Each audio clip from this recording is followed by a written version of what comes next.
Psikologi berasal dari bahasa Yunani, yaitu psaiki yang artinya jiwa, sedangkan logos artinya ilmu atau studi. Jadi, psikologi adalah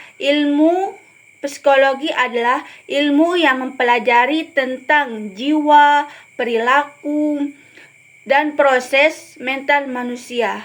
Sedangkan psikologi pendidikan adalah cabang dari psikologi yang secara khusus mempelajari bagaimana manusia belajar dalam lingkungan pendidikan, termasuk faktor-faktor psikologis yang memengaruhi proses belajar mengajar, seperti motivasi, perkembangan anak, kecerdasan, kepribadian, metode belajar yang efektif, dan interaksi antar guru dan siswa. Kesimpulannya gini, psikologi yaitu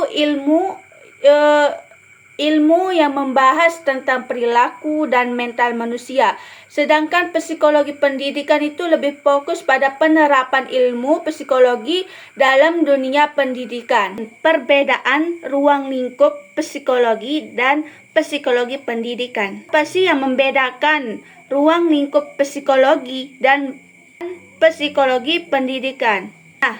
Jadi, ruang lingkup psikologi itu sangat luas, yaitu mencakup segala aspek perilaku dan mental manusia dalam berbagai konteks. Contohnya, psikologi perkembangan.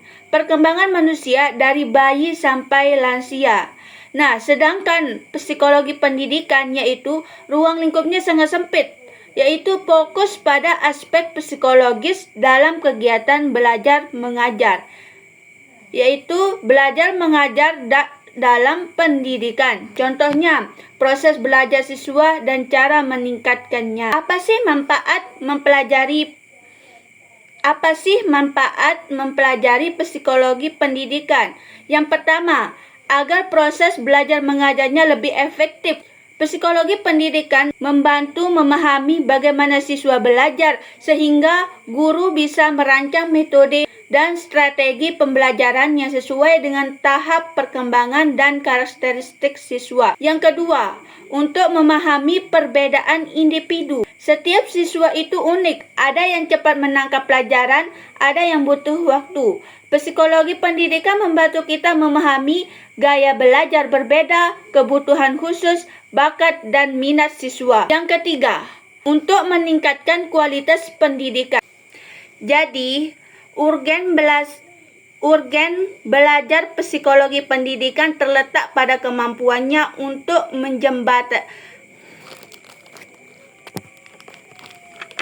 Dengan menerapkan prinsip-prinsip psikologi pendidikan, proses belajar bisa jadi lebih manusiawi, terarah, dan bermakna, bukan sekedar mengejar nilai. Yang keempat, mengembangkan kompetensi emosional dan sosial.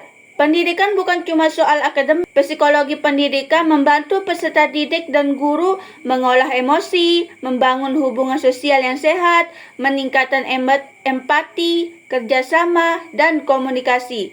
Kelima, yaitu membantu mengatasi masalah dalam pembelajaran. Psikologi pendidikan bisa digunakan untuk menangani siswa yang sulit konsentrasi, mengurangi stres belajar, menghadapi masalah motivasi, menyusun program intervensi. Urgen belajar psikologi pendidikan terletak pada kemampuannya untuk menjembatani ilmu tentang manusia dengan praktik pendidikan, sehingga proses belajar bisa berlangsung secara efektif, menyenangkan, dan sesuai dengan perkembangan peserta. Apa perbedaan pertumbuhan dan perkembangan? Nah, pertumbuhan adalah proses bertambahnya ukuran fisik seperti tinggi, berat badan, atau volume tubuh bisa diukur secara kuantitatif. Sedangkan perkembangan adalah proses perubahan menuju kedewasaan atau peningkatan kemampuan fungsi tubuh. Bersifat kualitatif, tidak selalu bisa diukur dengan angka.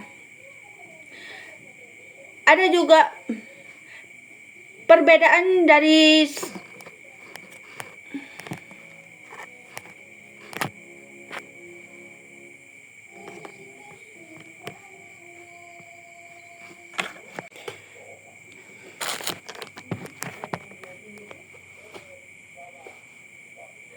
Pertumbuhan dari segi sifatnya yaitu bersifat terbatas, yaitu terjadi pada masa-masa tertentu, misalnya masa kanak-kanak hingga masa remaja. Sedangkan perkembangannya itu bersifat berlangsung sepanjang hidup karena selalu ada peningkatan kemampuan dan kedewasaan. Contoh pertumbuhan yaitu yang dimana anak yang mulanya tinggi 130 cm menjadi 140 cm dalam setahun. Sedangkan contoh perkembangan yaitu anak yang tadinya belum bisa mengikat tali sepatu sekarang sudah bisa melakukannya sendiri. Jadi, kesimpulannya yaitu pertumbuhan lebih ke perubahan fisik yang bisa dilihat dan diukur. Sedangkan perkembangan adalah perubahan kemampuan atau fungsi tubuh ke arah yang lebih baik. Yang ketiga yaitu definisi belajar. Kedua, ciri-ciri perubahan hasil belajar. Yang ketiga, bedakan bentuk-bentuk belajar. Dan yang terakhir, menjelaskan tahapan-tahapan dalam belajar. Yang pertama yaitu definisi belajar. Belajar adalah proses perubahan perilaku yang relatif permanen sebagai hasil dari pengalaman, latihan, atau interaksi dengan lingkungan. Perubahan ini bisa berupa pengetahuan, keterampilan, sikap, maupun nilai. Sedangkan ciri-ciri perubahan hasil belajar yaitu yang pertama, bersifat aktif. Individu terlibat langsung dalam prosesnya. Yang kedua, bersifat permanen. Perubahan tidak bersifat sementara.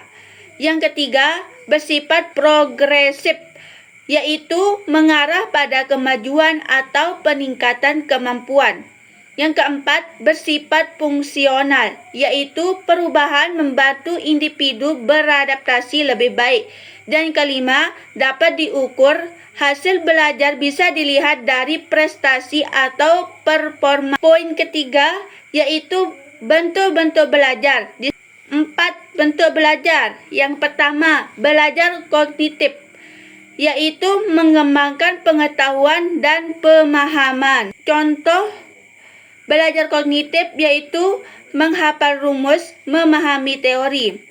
Yang kedua yaitu belajar afektif, yaitu berkaitan dengan sikap, emosi, dan nilai. Contohnya belajar sopan santun dan empati. Tiga yaitu belajar psikomotorik, yaitu mengembangkan keterampilan fisik. Contohnya belajar menulis, bermain alat tulis.